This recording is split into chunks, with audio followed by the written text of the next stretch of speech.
Bienvenue sur Les Racontés, la chaîne qui vous propose un éclairage sur le monde à travers des voix que l'on n'entend généralement pas. Aujourd'hui, je vous propose d'aller à la rencontre de Marluya qui travaille dans un centre d'appel d'hébergement d'urgence.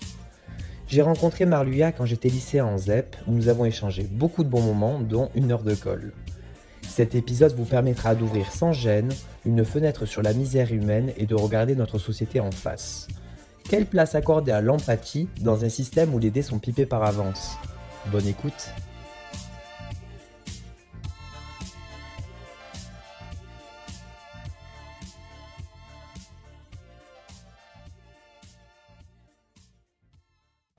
Et comment tu as atterri dans les centres d'appel d'urgence Alors là, franchement, sincèrement, je t'explique ce qui s'est passé. J'avais fini mon contrat en tant que médiatrice sociale. Du coup, je me suis dit, mon contrat il a duré 1 an et 9 mois et c'était un contrat à venir.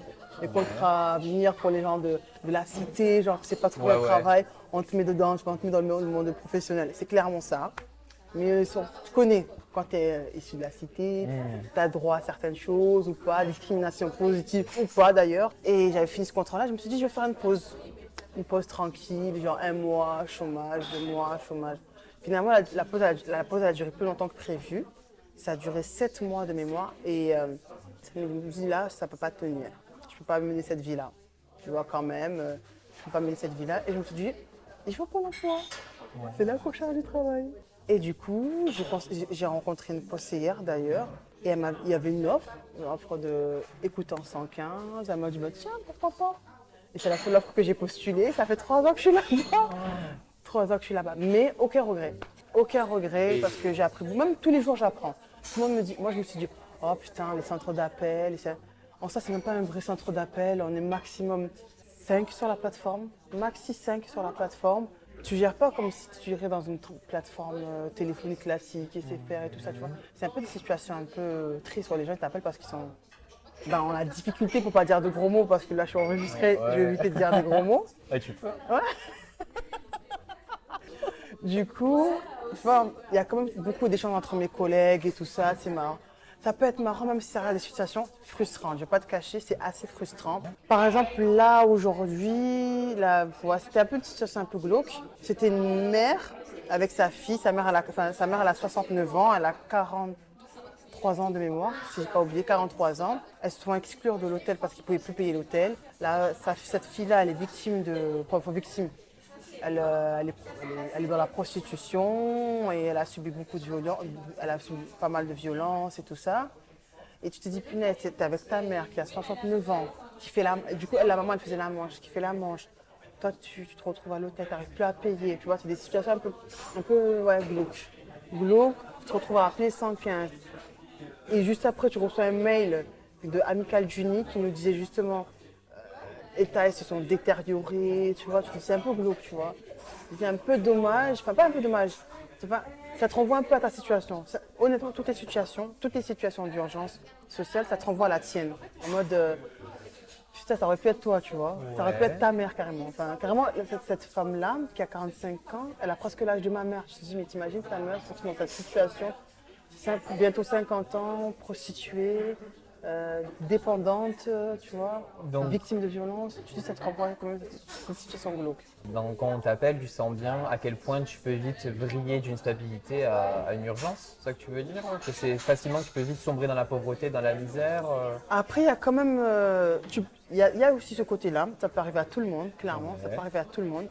Mais il y a aussi ce côté-là, il y a un parcours de vie qui fait que, par exemple, l'enfant qui est issu de l'ASE, à 18 ans qui se retrouve à la rue, parce qu'en fait quand tu es en foyer, quand tu es placé en foyer, quand tu es jeune, à 18 ans, si tu n'es pas en contrat jeune majeur, à 18 ans tu es dehors, clairement tu es dehors. Et ces enfants-là, qu'est-ce qu'ils font quand ils se retrouvent dehors? Ils appellent le 115, où ils retrouvent leur famille. Mais après tu te dis déjà, à 18 ans tu te retrouves à appeler le 115. Tu te retrouves dans un foyer pour adultes, avec des personnes qui ont des problématiques qui sont autres que les tiennes. Toi tu es juste un enfant qui n'a pas grandi avec ses parents ils ont, tu vois. Et là, tu te retrouves avec des gens qui sont soit alcoolos, soit drogués, soit qui ont des parcours migratoires mais improbables, tu vois. Et tu mélanges tous ces gens-là dans une même structure, c'est pas bon, tu vois. Il y a aussi le côté aussi la personne qui sombre. Hein. C'était il y a quelques années, non. C'était peut-être ma première année au 115. C'était un homme qui était kiné. Hein. Enfin, kiné, tu te dis, bon, Ouais, relativement bien, bien.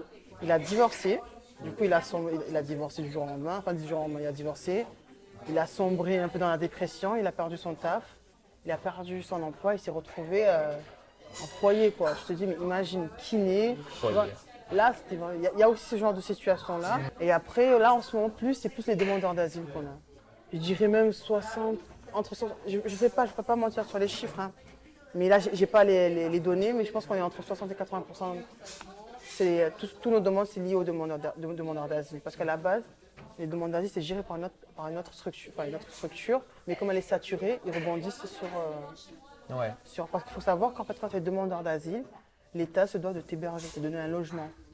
Mais sauf que comme ces logements-là, ils sont saturés, ces personnes-là se retrouvent appelées le 115, tu vois. Ils se retrouvent dans le circuit.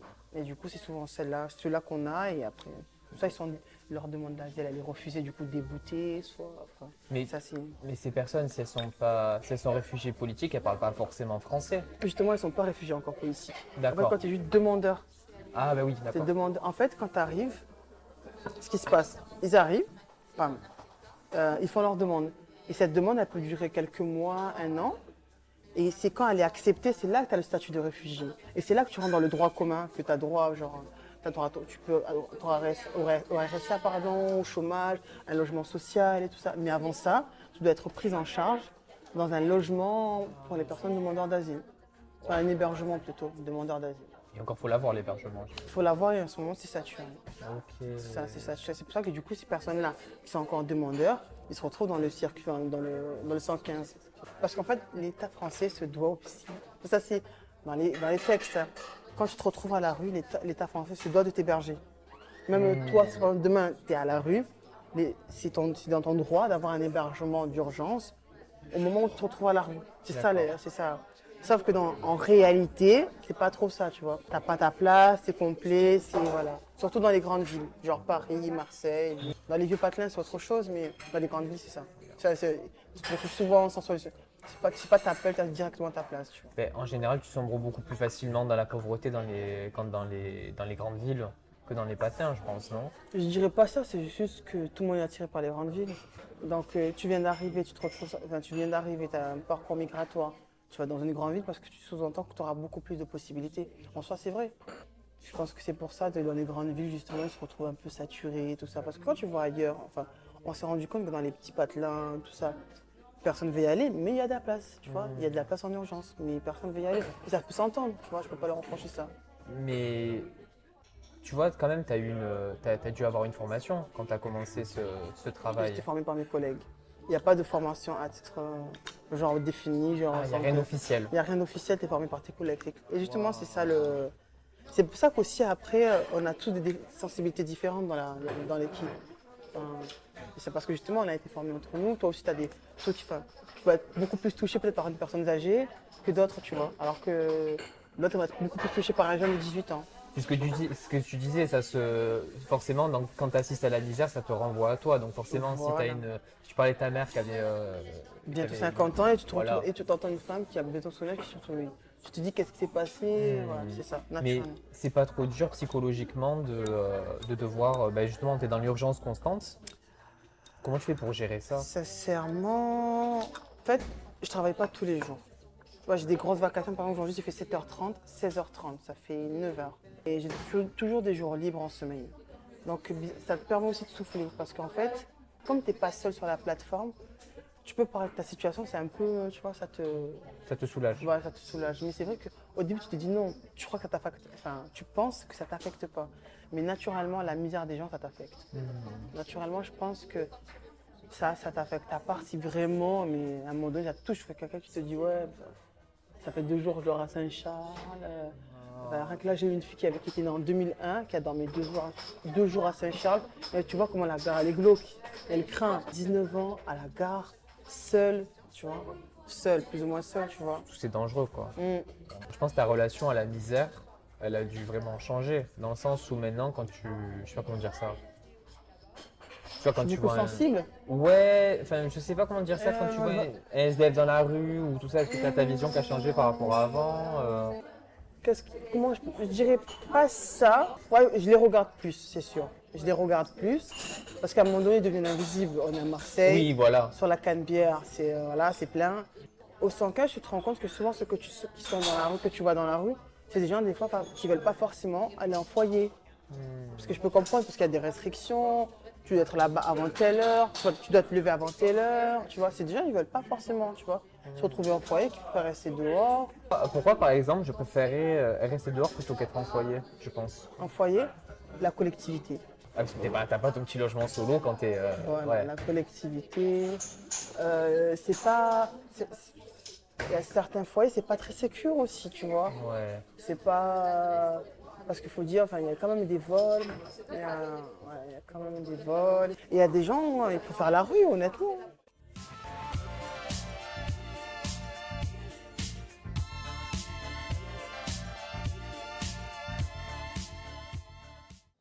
Est-ce que t'as pas, justement, avec ton travail, un sentiment de. Alors, je sais pas si je vais dire quelque chose de fort, mais de culpabilité quand tu peux pas répondre à l'urgence? Alors, ça, j'ai tout le temps changé d'avis sur ça. Je me dis tout le temps, c'est pas de ma faute. C'est pas de ma faute. C'est pas de ma faute. Et ça, c'est un problème dans l'équipe on a. Naturellement, tu te dis, oh punaise, j'aurais pu faire ça. Mais en fait, c'est pas de ma faute s'il n'y a pas assez de place pour tout le monde. Sauf qu'on a trop tendance, même dans notre équipe, on bricole. Ah, mais non, viens, on essaie de mettre un peu là-bas. Mais lui, ci, mais lui, ça. Mais tu te crois capable d'avoir le recul nécessaire. Tu as le recul nécessaire pour te dire, c'est pas de ta faute, t'as pas de la place. Mais ça te touche. Il y a comme un moment donné, même si il y a eu un jour, tu vas sentir un peu coupable malgré tout. Ouais. Il y a un jour, tu te dis, ah mais non, j'aurais pu. C'est automatique, c'est naturel. Ah, j'ai pas pensé à. Ça m'est déjà arrivé de me dire, ah punaise, j'ai pas pensé à ça, mais l'appel, tu as déjà raccroché, la personne a déjà passé à autre chose. Je me suis dit, ah mince, j'ai pas pensé à ça, j'aurais pu lui proposer peut-être ça, elle aurait accepté et tout ça. Même j'ai abusé, j'ai déjà même pleuré face à une situation, tu vois, moi, putain. Mais est-ce que c'est pas un travail trop déprimant en fin de compte? Je dirais pas ça parce que malgré tout, si je reste, ça fait 3 ans que j'y suis, c'est que j'ai trouvé mon compte. Pourquoi? Là, je te parlais d'un point de vue là, personnel. Mais bien sûr. Je travaille de 15 jours par mois. Je fais du 16h-1h, certes, je suis née à 16h, je suis née à 1h du matin, certes, c'est la nuit, mais j'ai beaucoup de temps libre. Et moi, je privilégie beaucoup ma personne avant tout. T'as bien raison. T'as bien besoin surtout après. C'est ça, mais en fait, parce que je m'aime trop pour ça. Donc, je veux tout d'abord trouver mon avantage. Je ne travaille pas tous les jours. Je peux quand même poser beaucoup de jours. Tu vois, des fois, je travaille genre de faire, je récupère et tout ça. Donc, il y a quand même ça. Pour moi, c'est très important d'avoir du temps libre. Et c'est très, très important parce que je me vois, surtout maintenant, je sais pas si je me sentirais capable de refaire 9h, 17h. 9h du lundi au vendredi et me dire que mes jours de congé, c'est que le samedi dimanche. Et est-ce que tu as justement une sorte de quota à remplir par jour de personnes à aider comment ça Alors se là, passe? non. Là aussi, ça, non. Franchement, non. Surtout dans l'équipe, on a quand même su défendre parce qu'il y a des situations qui te prennent beaucoup plus de temps que d'autres. Par exemple, aujourd'hui, comme aujourd'hui, j'ai travaillé la journée, d'habitude, je travaille le soir. Tu vois, le soir, tu peux facilement enchaîner les appels, entre guillemets, en mode, parce que de toute façon, il n'y a plus vraiment beaucoup de place. C'est des situations assez simples à résoudre, mais ça dépend des jours. Mais la journée, tu as beaucoup plus de demandes, donc beaucoup plus de situations problématiques. Par exemple, aujourd'hui, j'estime que j'ai pas été assez. J'aime pas dire ça dans le travail dans le fait, mais j'ai pas été productive parce que j'ai eu des grosses situations. Il fallait que je gère telle situation. Enfin, il y a eu des situations assez sensibles. La femme victime de violence, la famille, on ne sait pas s'ils peuvent rentrer à l'hôtel ou pas. Gérer tel ça. Tu vois, ça a été un peu merdique. Et du coup, voilà quoi. Mais j'ai pas de quota, on me dit pas, aujourd'hui il faut que tu fasses, c'est pas voilà, c'est pour ça que je dis, aujourd'hui il faut que tu fasses 15 appels, aujourd'hui il faut que tu fasses 20 appels, on me dit pas ça, on n'est pas payé au nombre d'appels. Et est-ce que du coup, c'est quoi tes moyens de sortir de tout ça? Bizarrement, quand tu as une frustration au travail, compense avec le sucre. Genre là, aujourd'hui par exemple, j'avais une grosse frustration parce que putain, je dis à mes collègues, aujourd'hui, j'ai pas à gérer, tu vois. Je sens aujourd'hui, j'ai pas à gérer et tout. En plus, c'est venu en gros truc, telle personne qui m'appelle pour ça et tout. Je me suis tapé une barre de Twix. Enfin, 2 barres de Twix, du coup, des Twix. Ouais. Et à chaque fois, à un moment donné, je me suis rendu compte, à chaque fois que je me sens pas la situation elle me frustre. Inconsciemment, pas, genre, je suis pas comme ça, ce qui me fait réfléchir, je mange du sucre. Genre j'ai des paquets de bonbons dans mon sac, dans mon casier.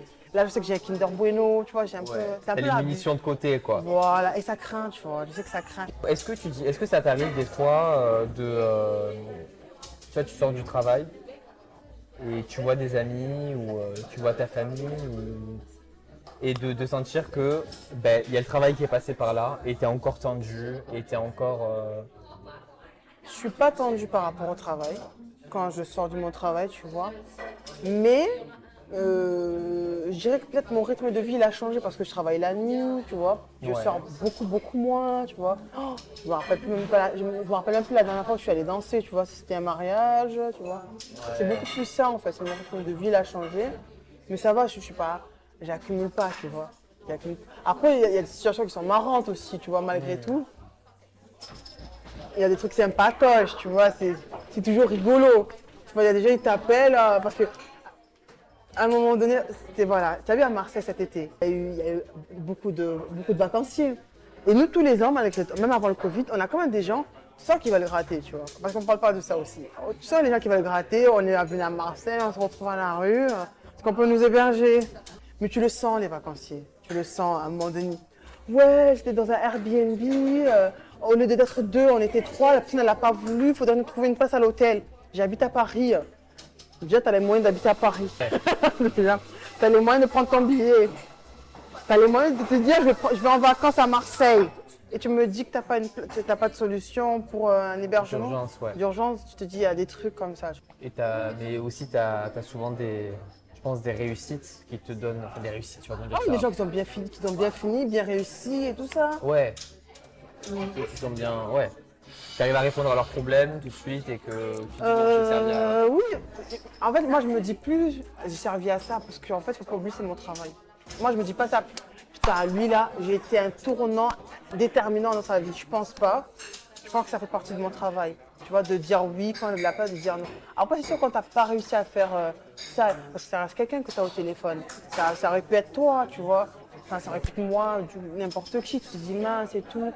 Je peux comprendre, tu vois. Mais non, je suis pas en mode j'ai réussi ma mission. Je suis en mode Ouais. c'est mon travail.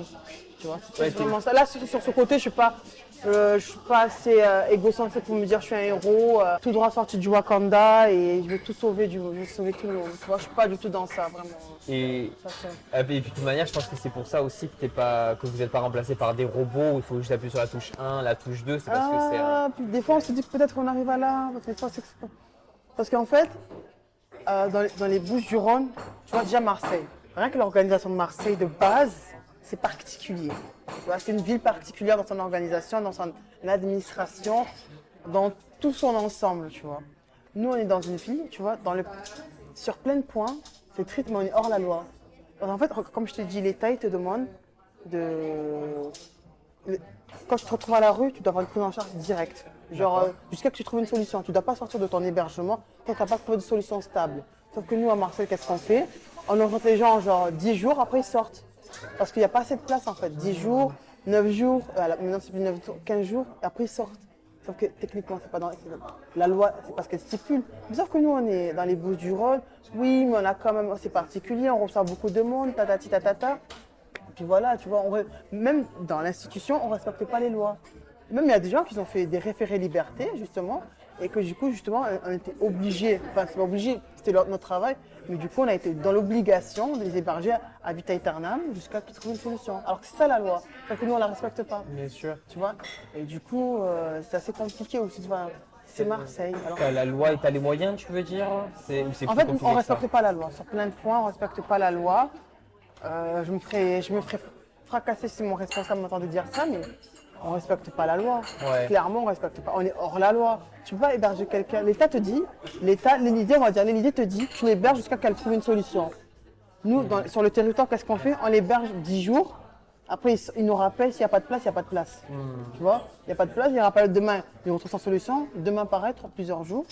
Et après, voilà, on l'a sorti de son hébergement, alors qu'on ne devrait pas. Parce qu'il y a trop de monde, il y a trop de demandes. Enfin, Je vais te poser une question assez sensible, non, pas du tout. mais je me disais, les personnes qui t'appellent souvent? C'est plus tu dirais que c'est plus souvent des Noirs, plus souvent des Arabes, plus souvent des Blancs? Sincèrement, alors j'ai aucune gêne à t'en parler, hein. Enfin, c'est pas une Vas-y. question sensible, hein.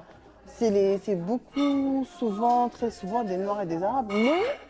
Mais on est à Marseille, on est dans un port, dans une ville portuaire, arrivée de migrants. Mais j'ai des Jean-Michel, j'ai des Jean-François, j'ai des Alain. J'en ai, mais je ne vais pas te mentir que c'est la majorité du public, les D'accord. Noirs et les Arabes. Et j'ai aucune gêne à le dire. Tu vois, c'est la réalité, même s'il faut. Ils n'aiment pas dire ça, mais c'est la réalité, c'est ça. Et ça se comprend parce qu'ils viennent d'où? Ils viennent d'Afrique. Qui viennent d'Afrique? Les Noirs et les Arabes, tout Ouais. simplement, c'est juste ça. Et c'est les pays, ils viennent des pays dans lesquels ils se retrouvent en difficulté, donc c'est un peu logique. D'accord. Donc en gros, tu arrives en France parce que tu es en difficulté et tu arrives en France, tu es toujours en difficulté. C'est ça que tu veux dire? Moi-même, mes parents, ma famille, ils sont venus en métropole pour justement se sortir pour une vie meilleure. Tout le monde fait ça en fait. Tout le monde a fait ça à un moment donné. Enfin, tout le monde. Toutes les populations à un moment donné qui se sont retrouvées dans une situation compliquée ont fait ça. Eux aussi sont en train de faire ça. Après, eux, ils quittent des pays qui sont en guerre, ils quittent des pays parce qu'ils n'ont pas d'avenir, clairement, parce que leur pays ne leur offre pas un avenir certain et tout ça. Qu'est-ce qui peut offrir ça? C'est l'Europe. C'est toujours mieux en Europe. On dit tout le temps, oui, mais c'est plus comme avant, et nanani, nanana. C'est beaucoup mieux d'être pauvre en France que d'être pauvre en Afrique, et tout le monde est d'accord sur ça.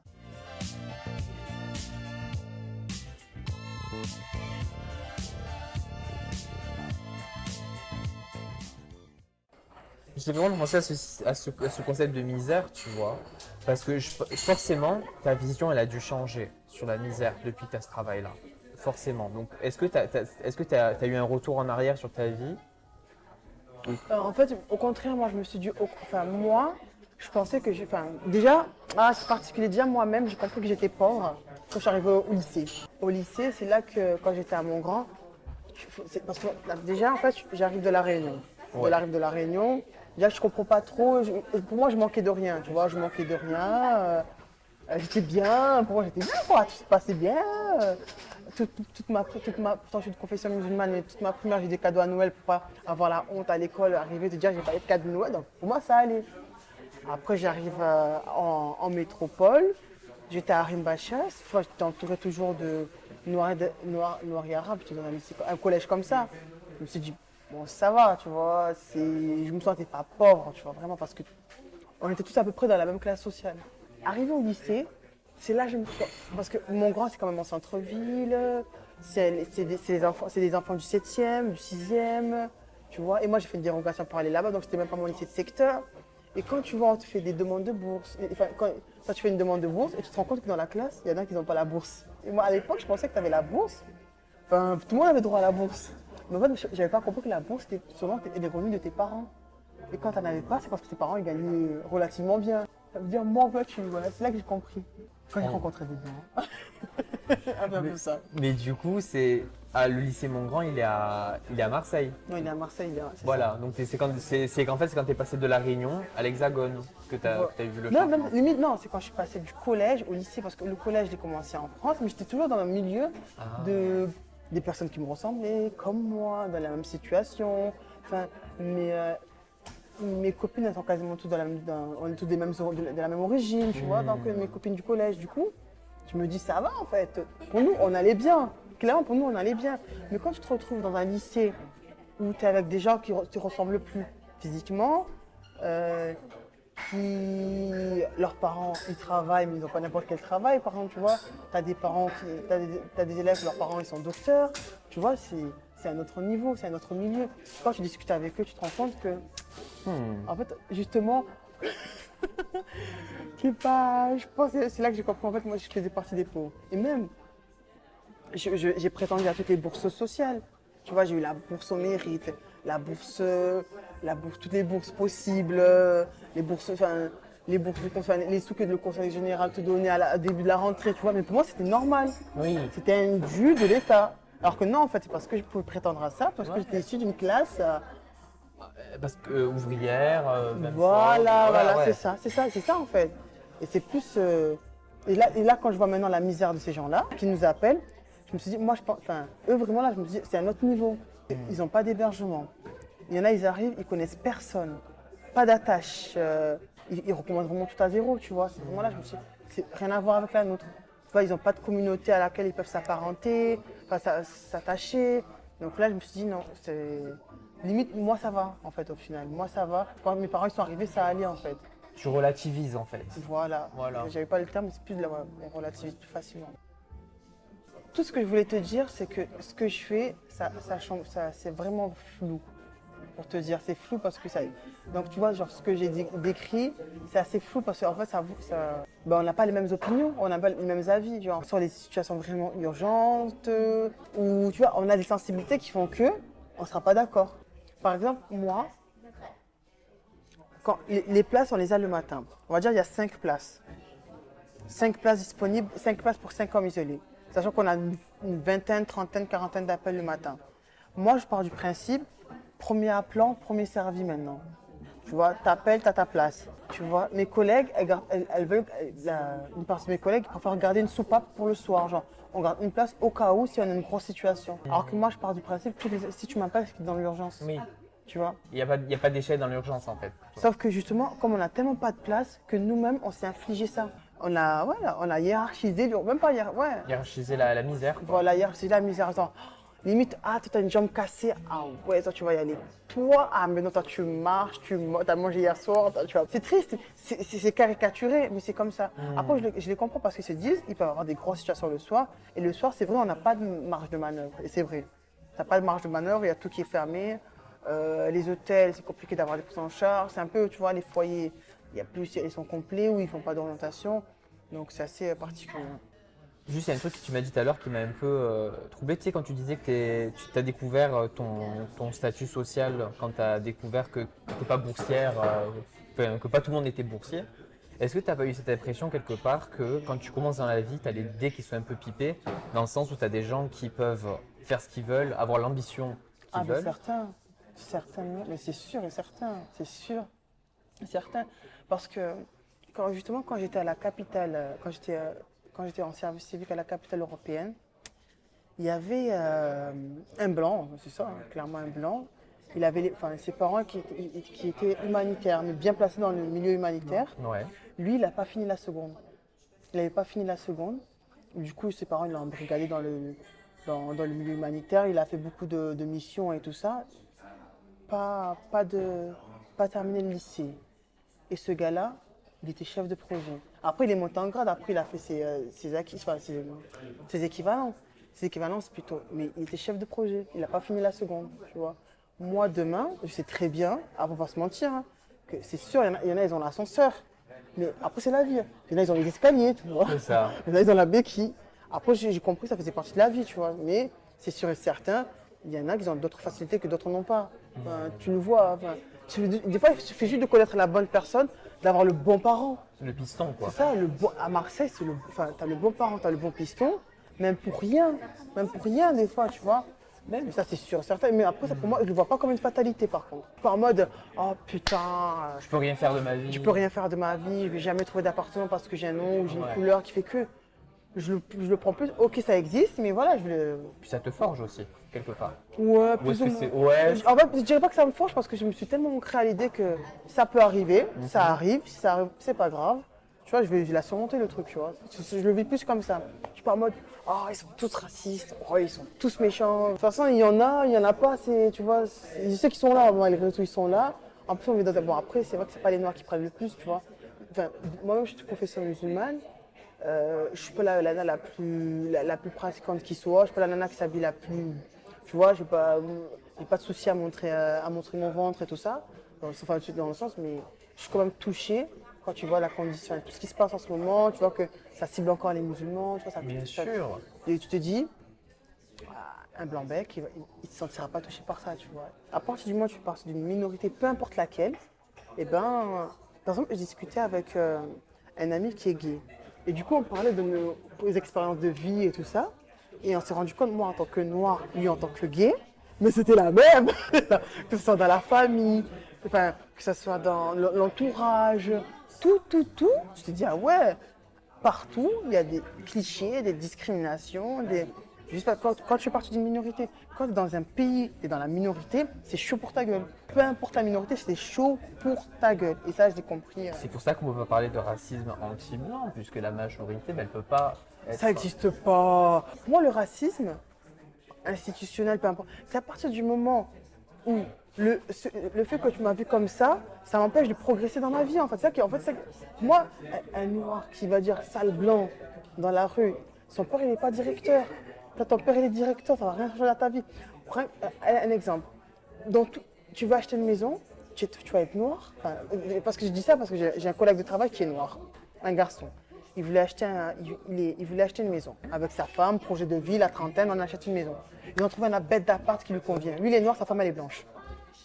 Il s'appelle nom à connotation africaine et arabe. Ah non, ça va être compliqué, franchement, il faut que je vois, j'ai des enfants. Sa femme, non blanc-bec, italienne, tout va bien. Ah, mais il n'y a pas de souci, il peut visiter l'appartement, tu vois. Ça veut dire que même quand je veux accéder, tu vois quand tu achètes un appartement, tu passes de locataire à propriétaire, donc tu accèdes comme ça.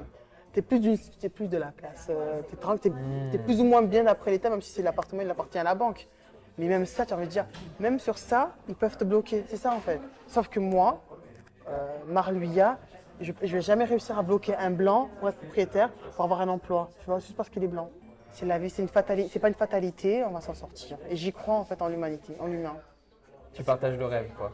Ouais, j'y crois, je pense que ça va changer tout ça, même si Parce que des fois, je crois que ça évolue, et après, je vois que ça régresse, on dirait quand je vois... Tu fais un pas en avant, t'en fais deux en arrière. Ben, voilà, il n'y a qu'à voir Twitter, hein. Dans notre génération, il y a énormément de taf.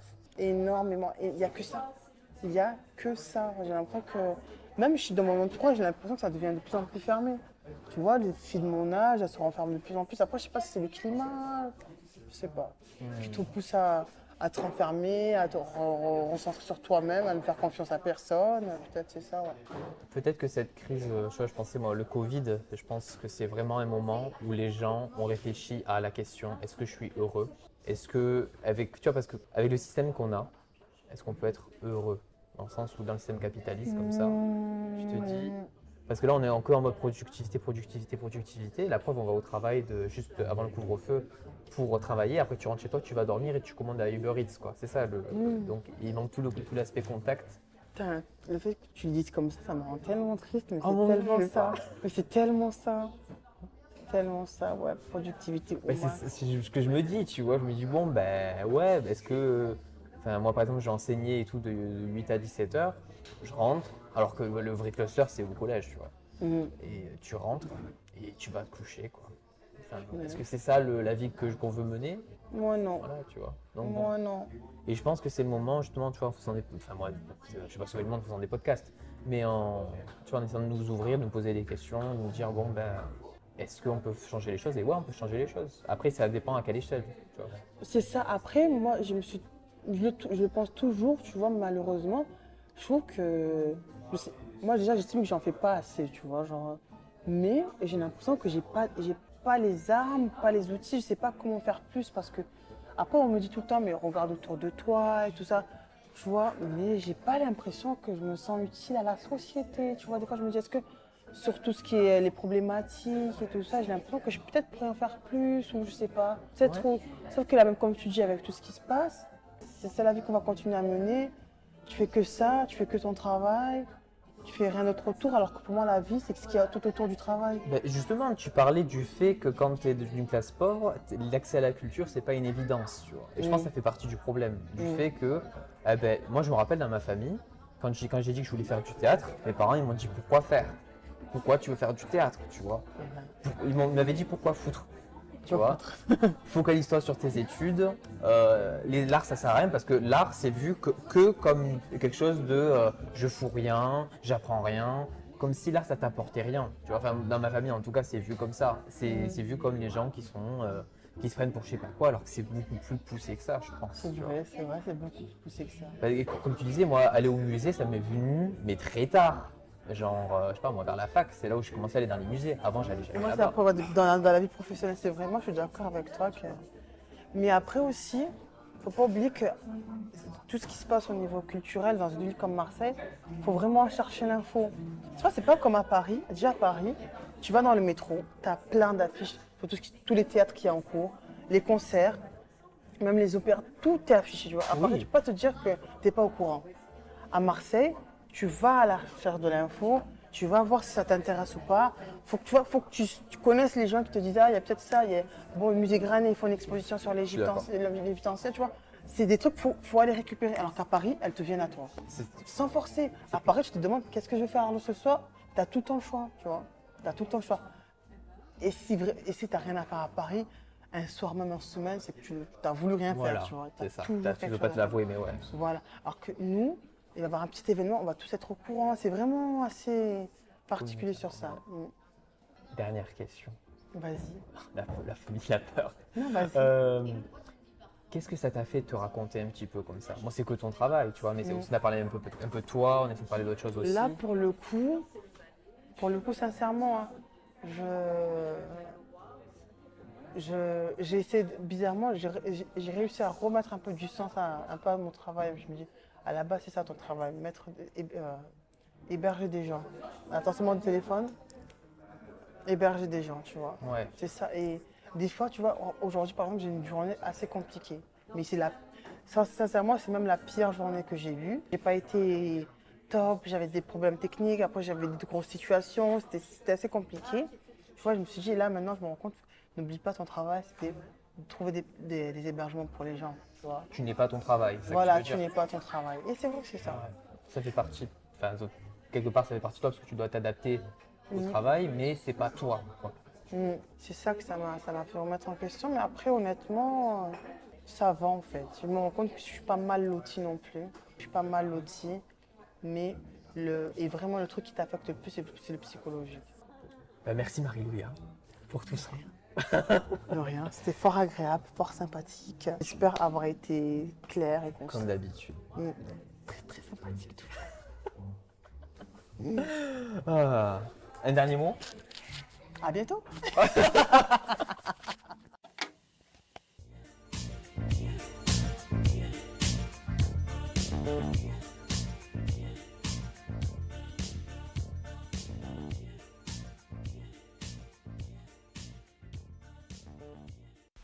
Interviewé Marluya à Hamada, intervieweur Louis Seferian, au mixage et au son Pierre Garcia, et le logo a été fait par Noémie Tableau.